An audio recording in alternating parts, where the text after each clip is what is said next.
Well, I got some videos you guys really need to see.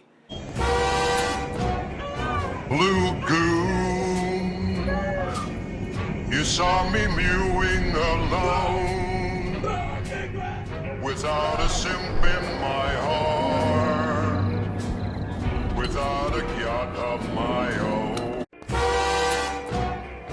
Blue goon, you saw me in my heart. And be aware, you are going to run into these people. If you live in a major metropolitan area these days, you're going to run into these people. Our public health policies are insane. We've shut down all the mental institutions.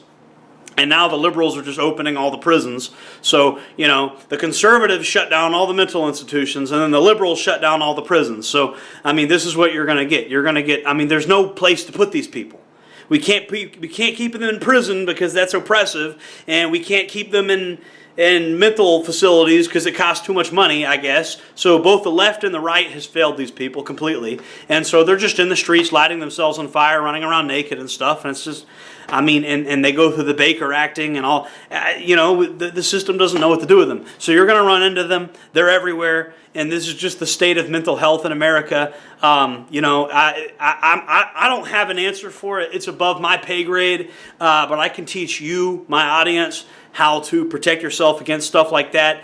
I do recommend you carry some kind of chemical defense spray, some kind of non-lethal thing. It doesn't look good if you end up shooting one of these people. If you end up stabbing or shooting one of these people, it doesn't look good at all. It's the kind of thing that a prosecutor will jump on and make you look like a bully, and next thing you know, you're in prison for 20 years. So this is why you probably want to have some kind of non-lethal chemical defense spray. And you'll notice law enforcement uses less than lethal stuff on kind of kooky people that are just acting up.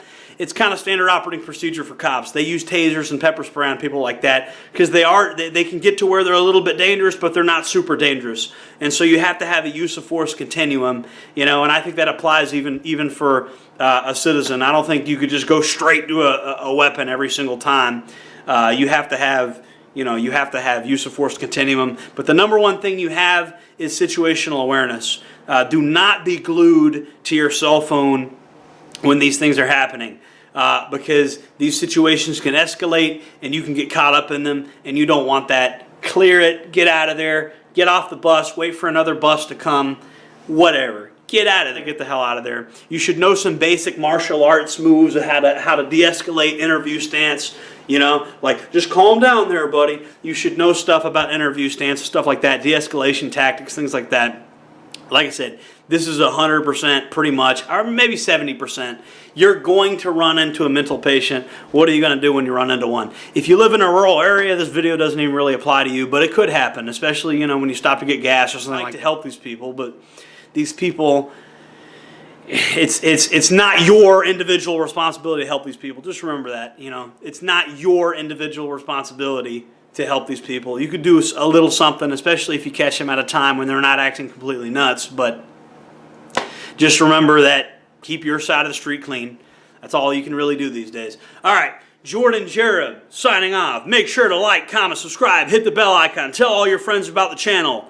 Start an argument in the comment section. Make sure to watch my whole video, even if it's boring. Do whatever you can to help the algorithm help me. Jordan Jareb signing off.